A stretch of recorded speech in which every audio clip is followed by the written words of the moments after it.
बिस्मिल्लाहिर्रहमानिर्रहीम। अस्सलाम वालेकुम दोस्तों, आज हम आपको लेकर चलते हैं इंसान की पैदाइश की पहली कहानी की तरफ। वो कहानी जो न सिर्फ इंसान की इब्तदा है बल्कि सारी इंसानियत का पहला सबक भी है। ये है हजरत आदम अलैहिस्सलाम की मुकम्मल, तफसीली और ईमान ताज़ा कर देने वाली दास्तान। जब ज़मीन व आसमान किसी नज़म में पुरवे गए थे, जब कहकशाएं अपना सफ़र शुरू कर चुकी थीं, जब सितारे रोशनी बांट रहे थे, तब अल्लाह रब्बुल इज़्ज़त ने फरिश्तों को जमा फरमाया। अल्लाह ने फरमाया, मैं ज़मीन में अपना खलीफा बनाने वाला हूँ। फरिश्तों ने अर्ज़ किया, या रब, क्या तू ऐसे को पैदा करेगा जो ज़मीन में फसाद करेगा और खून बहाएगा, जबकि हम तो तेरी ही तस्बीह बयान करते रहते हैं। अल्लाह ताली ने फरमाया, मैं वो जानता हूँ जो तुम नहीं जानते। ये ऐलान सिर्फ एक मखलूक की पैदाइश नहीं था, ये इंसान के इम्तिहान, इसकी अजमत, इसके मकाम का आगाज था। अल्लाह ने मुख्तलिफ रंगों की मिट्टी जमा करवाई, काली, गंदमी, सरख, सफ़ीद। इस मिट्टी को मुख्तलिफ ख़तों से लिया गया, इसीलिए इंसानों में आज भी रंग, शक्ल, मिजाज मुख्तलिफ हैं। अल्लाह ने उस मिट्टी से आदम और ना का पीकर बनाया, फिर उसमें अपनी रूह फूंकी। इस लम्हा वो खामोश मुजस्मा एक जिंदा इंसान बन गया। फरिश्ते अल्लाह के हुक्म से आदम के सामने सजदे में गिर गए, सिवाय अबलीस के। अबलीस ने तकबर किया, अपनी बड़ाई बयान की, मैं आग से बना हूं, ये मिट्टी से बना है, और यही तकबर उसकी हमेशा की रसवाई बन गया। अल्लाह ताली ने आदम अलैहिस्सलाम को तमाम चीज़ों के नाम और उनका इल्म सिखाया। ये इल्म फरिश्तों को नहीं दिया गया था। जब अल्लाह ने फरिश्तों से पूछा, अगर तुम सच्चे हो, इन चीज़ों के नाम बताओ, फरिश्ते बोल उठे, ऐ अल्लाह, हमें सिर्फ वही इल्म है जो तूने दिया। फिर आदम आर्श ने उनके नाम बताए। यूं साबित हो गया कि इंसान का असल शरफ इल्म है। अल्लाह ने आदम को जन्नत में दाखिल किया। सब कुछ मुहैया था, न भूख, न प्यास, न थकन। अल्लाह ने फरमाया, आए आदम, तुम और तुम्हारी बीवी जन्नत में रहो, जो चाहो खाओ, बस इस एक दरख्त के करीब न जाना।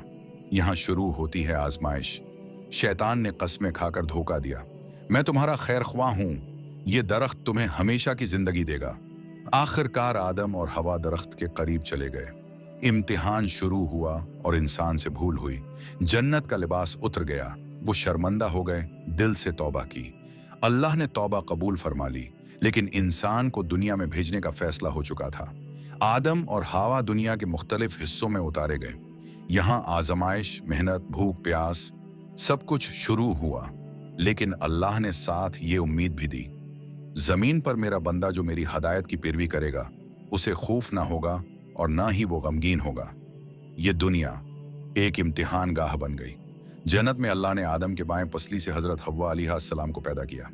जमीन पर दोनों मिल गए और नस्ल इंसानी का आगाज हुआ। उनके बेटे बेटियां पैदा हुए। फिर आगे चलकर काबिल और हाबिल का वाकया भी इंसान के लिए बड़ा सबक बनकर आया। ये दुनिया की पहली नाफरमानी, पहली हसद की आग और पहला कत्ल था। अल्लाह ने दोनों से कुर्बानी मांगी। हाबिल की कुर्बानी कबूल हुई, काबिल की ना हुई। काबिल हसद की आग में जल उठा और भाई को कत्ल कर दिया। आदम इश्शे पर यह वाकया बहुत भारी था। ये इंसान के लिए पहली खूनरेजी का सबक था। हसद तबाह कर देता है। काबिल ने अपने भाई का जिस्म देखकर घबरा गया। यहाँ अल्लाह ने उसे एक कुएं के जरिए दफनाने का तरीका सिखाया। आदम अलैहिस्सलाम जमीन के पहले नबी थे। उन्होंने अपनी औलाद को यह सिखाया, अल्लाह एक है, जमीन तुम्हारी आजमाइश है, शैतान तुम्हारा खुला दुश्मन है, नेकी जिंदगी है, बदी हलाकत है, अल्लाह की रहमत हर चीज से बड़ी है, तौबा कभी बंद नहीं होती।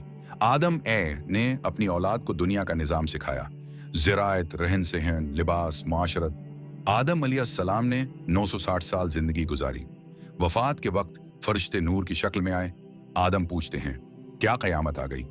फरिश्तों ने कहा, नहीं, आपकी मुकर्रा अजल पूरी हो गई है। आदम को जबल अबू क़बीस मक्का में दफन किया गया। बाज रवायात के मुताबिक उनकी वफात पूरी इंसानियत के लिए पैगाम छोड़ती है, दुनिया आर्जी है, असल जिंदगी आखिरत की है। ये कहानी सिर्फ तारीख नहीं, ये इंसान के असल मकसद की तशरीह है। तकब्बुर अबलीस की बर्बादी है, इल्म इंसान की फजीलत है। शैतान धोखा देता है, तौबा दरवाजा हमेशा खुला है, आजमाइश जिंदगी का हिस्सा है। और सबसे बड़ा सबक, अल्लाह की रहमत इंसान की हर गलती से बड़ी है।